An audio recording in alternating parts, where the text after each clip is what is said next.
Hey, what's up, people? My name is Kalendu Musimi. Kama kawaida, when you see me, it's an exclusive interview about to go down. And standing next to me is gospel minister Kambua. Hello, how are you doing? I'm good, Kalundu. How are you? I'm doing great. You are looking absolutely amazing. Thank you. You look beautiful yourself. Thank you so much. We are here at the Heart Summit, Nairobi. You know, we are talking all about wellness. Kambua, what does wellness mean to you?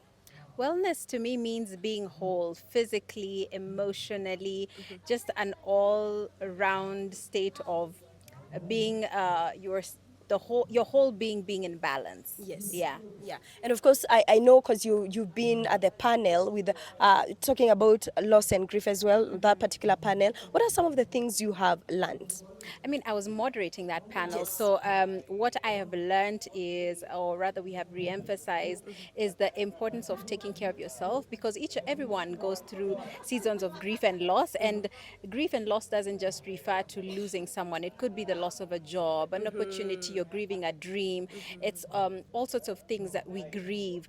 How do we navigate those things? How do you ensure that you don't get stuck in a place of grief or crippled by loss? And I think the other thing that is important for us to keep talking about is creating space for especially men, allowing men to grieve, because somehow society gives a free pass for us as women to grieve, but we don't do the same for the men. And even though their grieving process is different, we just need to be able to honor it as well. Yeah, you mentioned grieving dreams. I've sijasikia hiyo. I think this is my first time, Yes. hearing that. Absolutely.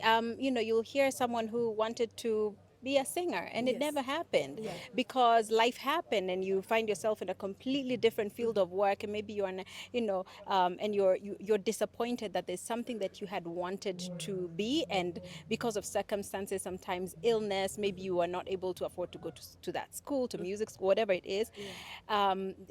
You grieve a dream, and there's a lot of people who get stuck in that place.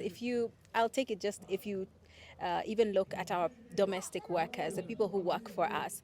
A lot of them, when you speak to them, they'll tell you, when I was a young girl, I wanted to be a doctor. Yes. I wanted to be a teacher. And I'm here now, I'm doing domestic work. It's not what they imagined, it's not what they hoped for. And so you can find yourself at a place where you are grieving the loss of a dream. Yeah. And these are things you also speak about on Being Kambua, because I am a big fan as well. Talk to me about, since Being Kambua started, a new season is here. What some of what you've learned from, especially the people you've interviewed as well, when it comes to grief, loss, and well-being as well.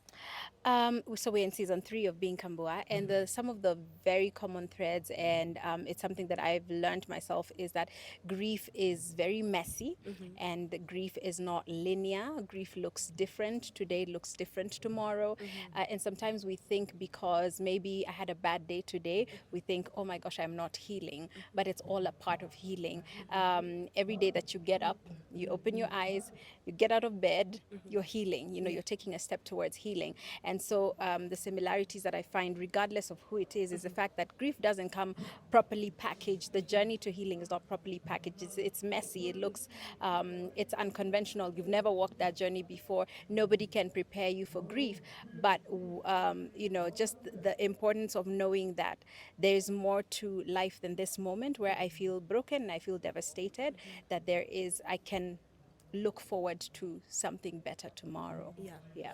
Music most of the time gives people inner peace, and through your music people have gotten to have some inner peace. Thank you. Kambua, you personally, because you're giving us something, how do you get your inner peace? God is my everything. God is my rock. He is my peace. When we say Jehovah Shalom, it's the Lord my peace. That inner peace is what has helped me navigate, seasons of my life that have been different one from the other. For me, top on my values is my faith and my walk with God, because I know what God has enabled me to overcome. And because of that, having that history, I know that because I don't know what will happen tomorrow, I don't know what I'll be facing tomorrow. Yes. But because God has a track record in my life of picking me up every time I have found myself in the pits, then I know that whatever comes, I'll be okay. Yeah. As we wind up, Kambua, and even as the Heart Summit also winds up as well, could you kindly speak a word of encouragement to someone who doesn't know what to do, because they really don't know, how to handle what they are going through. First of all, I'm so grateful for the Heart Summit, that there's spaces like these that are being created where people are coming and are seeking ways to be well, because for a long time the issue of wellness was it was very hush hush. It's it's almost like it's only for the few, the chosen few. But now realizing that everybody needs the conversations on wellness, this is such a big thing. What I would say to someone who is feeling stuck is for you to realize that you're not alone. You may feel alone because I think that difficult seasons isolate us or make us feel isolated, and they're very lonely.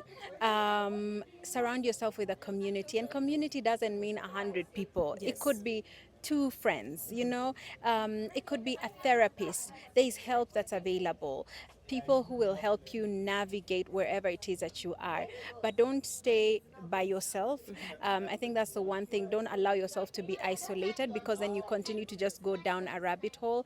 Ask for help. Say, hey, I need help. And you'll be surprised at how much there's so many resources now. There's so many therapists, so many counselors, and just so many people, even, on social media. We all have communities, say on Instagram, on Twitter, and whatever, of people we have never met, but they have become our community.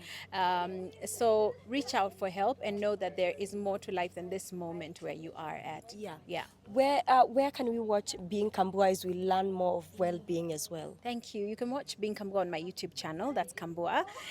Please subscribe and like and share. I think, what Being Kambua is, I wanted it to be a lifeline for people, that if you find yourself at that place where you've encountered unexpected loss, or even expected, because some people know that they're going to experience loss, whatever it looks like, that it will be a lifeline for you. It might not make sense to you when you watch it now. You'll be like, oh, that story is so sad. But one day you listen to it and hear it with different ears, because you'll find yourself in the pits of grief. Now, I'm not a prophet of doom, but life goes in those cycles. We live and we die. If you've not experienced grief, brace yourself. You're going to experience it. That is what life is about. And I think that even as Africans, we need to get comfortable with the idea, or with the fact that we have to have conversations surrounding death, surrounding grief, and surrounding loss, and how we can navigate them as we progress through life. Absolutely. Thank you so much, Kambua. And that is Kambua. Thank you so much Kalandu. for You're so watching as well. awesome. Thank you so much. And thank you so much for watching. Bye. Wambia bye. Bye. Thank you, guys.